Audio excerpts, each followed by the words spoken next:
एक ब्राह्मण थे तो तीर्थ यात्रा करना चाहते थे।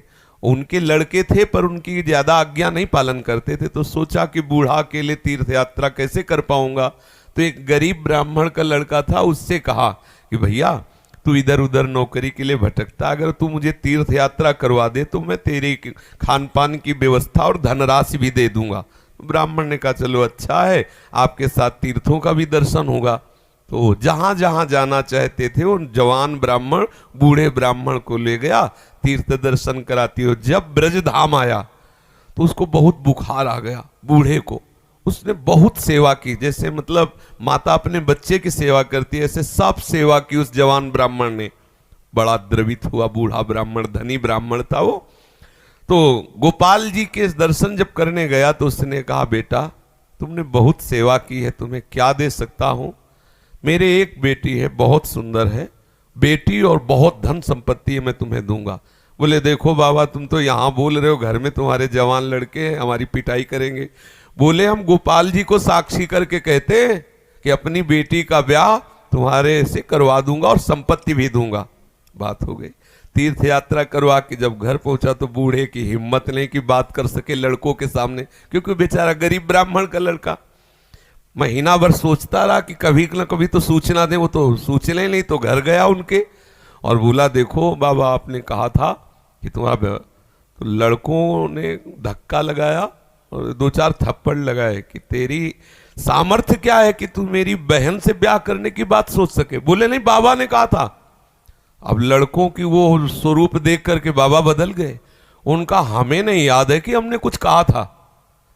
अब उसने कहा अरे नहीं तुमने तो गोपाल जी के सामने कहा था। उनका हमें याद ही नहीं कि हमने तुमसे कुछ कहा है। पीट के भगा दिया। अब उस लड़के को इस बात का बुरा लगा कि तीर्थ यात्रा करके आया और कह रहा कि मुझे याद नहीं है। अब मैं अपनी तरफ से तो कहा नहीं था ब्याह करने की, और इसने हमारा अपमान भी करवाया, अब तो ब्याह करके ही रहेंगे। उसके जिद चढ़ गई। उसने पंचायत बुलाई और पंचायत में कहा कि इसने हमें तीर्थ यात्रा के लिए प्रेरित किया, तीर्थ यात्रा ले गया, मैंने इसकी सब सेवा की, इसने ठाकुर जी के सामने मेरे ब्याह की बात कही। तो बोले कोई और गवाही दो तब बात बनेगी। बोले गवाही में तो केवल हम ही और ये बुढ़ा और ठाकुर जी थे। तो बोले अब भाई गवाही तो दो में क्या, तुम जो कह रहे हो कि इन्होंने कहा वो कह रहे नहीं कहा, तो तीसरा चाहिए।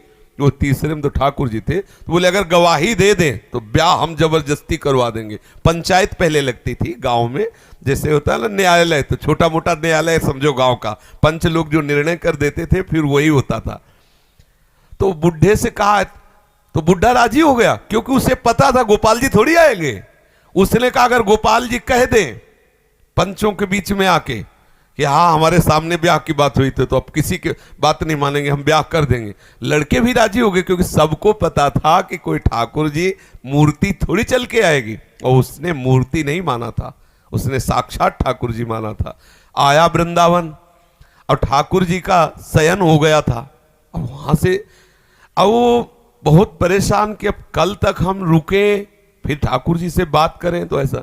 अब दरवाजा बंद थे, खटखटाया, क्योंकि उसके लिए मूर्ति थोड़ी है, और कहा सुनो गोपाल जी हम तुमसे ये पूछने आए कि वो जो वृद्ध ब्राह्मण था उसने कहा था कि नहीं तुम्हारे सामने ब्याह की बात। दो चार बार आवाज लगाई तो वहां से तो कोई उत्तर नहीं आया। फिर बहुत जोर से बोला भड़बड़ा के देखो हम तुम्हें चैन से सोने नहीं देंगे, हम पैदल चल के आए भूखे हैं, और आप ब्याह की समस्या है और आपको इसका उत्तर दे। छोटी मोटी बात होती तो छोड़ देते, ब्याह की बात है। ठाकुर जी ने अंदर से कहा मूर्ति कहीं चलती है, वहां चल के जब बोले मूर्ति बोलती तो चलेगी क्यों नहीं। ठाकुर जी फंस गए। ठाकुर जी ने अंदर से कहा कि कहीं मूर्ति वहां जाके थोड़ी उड़ीसा में वहां जाके साक्षी थोड़ी देगी, मूर्ति चलती थोड़ी है। बोले महाराज जब मूर्ति बोलती है तो चलेगी क्यों नहीं। अब ठाकुर जी विवश हो गए।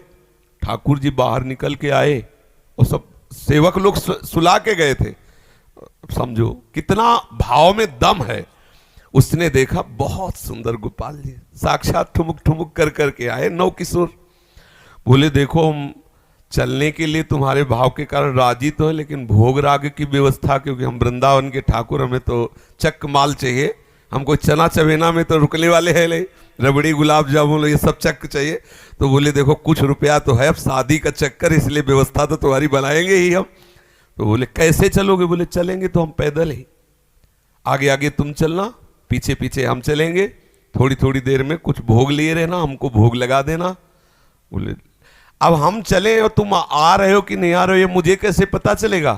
बोले नूपुरों की ध्वनि तुम्हें सुनाई देगी, अगर पीछे मुड़ के देख लिया तो जहां से मुड़ोगे वही हम खड़े हो जाएंगे, आगे नहीं चलेंगे। बात तय हो गई, चल दिए ठाकुर।